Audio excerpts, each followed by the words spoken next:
I'm Carly Shimkus here with your Fox News update on Facebook Watch. Overnight, deadly tornadoes ripping across the South. At least 5 people dead, with at least 27 tornadoes reported across Oklahoma and Texas. The powerful storms tearing through communities, destroying the town of Madill, Oklahoma, flipping a semi on its side. Wait, is that one for real? In Texas, people getting a first-hand look at the splintered trees and damaged homes. Yikes, the weather threat is not yet over. President Trump doubling down on his threat to let the Navy open fire on Iranian boats like this one caught on video threatening U.S. ships in the Persian Gulf.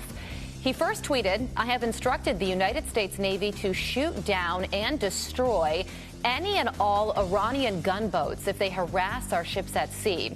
He went a step further at the White House news conference. It's putting our ships at danger and our great crews and sailors in danger. I'm not going to let that happen. And we will. They'll shoot them out of the water.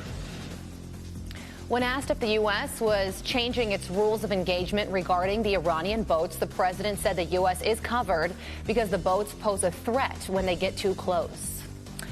A new report from the New York Times claiming Chinese agents spread fake messages to escalate panic in the U.S.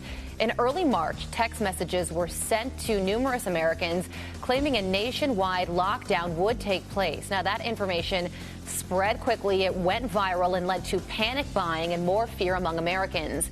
At the time, the White House's National Security Council issued a statement saying the statements were false. Now, this new report says the lies came from Chinese agents who used a new tactic of delivering messages directly to cell phones.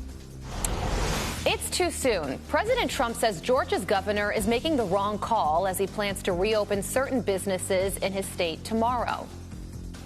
The spas and the beauty parlors and barber shops, tattoo parlors, I love them. But they can wait a little bit longer, just a little bit, not much, because safety has to predominate. We have to have that. Georgia Congressman Buddy Carter joined Fox and Friends First with how he thinks the reopening should be handled. The key here is not how rapidly or how slowly we get back into the economy, but if we do indeed continue to follow the advice of the task force, that is washing our hands, practicing social distancing. This is going to take a combination of technology and of intuitiveness. Georgia has seen more than 21,000 total cases of coronavirus and nearly 900 deaths. Setting the record straight, the CDC director now clarifying his warning of a deadlier second wave of the coronavirus. Todd Pyro joins me live as more states claim they are ready to reopen. Hey, Todd. Hey, Carly, good to see you. President Trump and CDC Director Robert Redfield clarifying the latter's comments on a potential reemergence of the virus this fall and winter, explaining the importance of the flu vaccine to keep hospital beds open for those who ultimately get COVID. He's talking about a worst-case scenario where you have a big flu and you have some corona. And if it does come back, it's not going to come back, and I've spoken to 10 different people, not going to be like it was. I didn't say that this was going to be worse.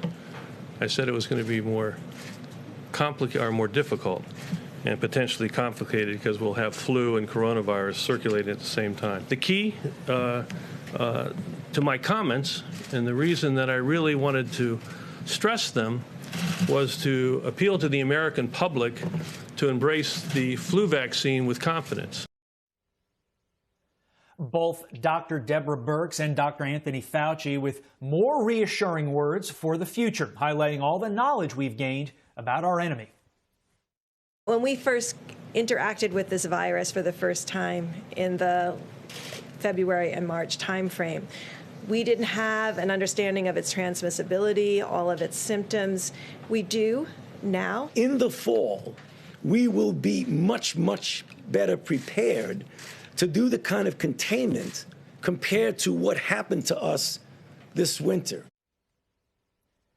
But as the battle to fight the virus rages on, so does the fight to reopen our economy. Protests continuing throughout the country. This as a number of states update their COVID-19 orders, relaxing restrictions in parts or all of those states. States around the country planning to reopen by May 1, just a little over a week away, a list that does not include New York. The governor there with strong words for protesters. No, there are people hiring. You can get a job as an essential worker. So now you can go to work and you can be an essential worker and you're not going to kill anyone. The number of people recovered from the virus in the U.S., Carly, now approaching 77,000. Back to you. All right, Todd, more to come tomorrow. Thank you.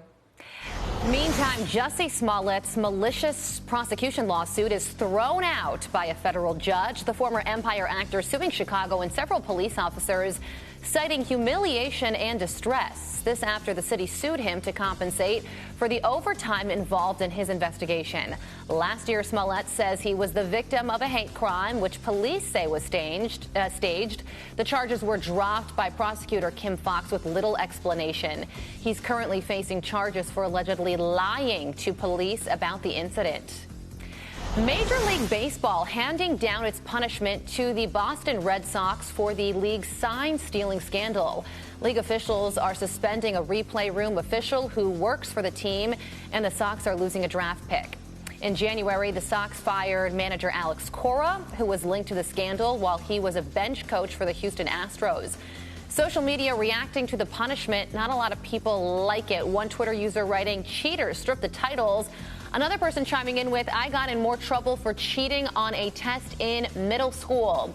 Houston received a much stiffer penalty. The team was fined, and the team's manager and general manager were both fired. And if you're struggling to adjust to quarantine life, you are not alone. Meet Big Papa. The sad bulldog is going viral for this heartbreaking photo of him sitting on his patio. Look at that chunky little body. His owner says Big Papa misses playing with the kids from his building, and social media is flooding him with love. He's got a lot of new internet friends. Those are your top headlines. I'm Carly Shimkus with your Fox News update on Facebook Watch.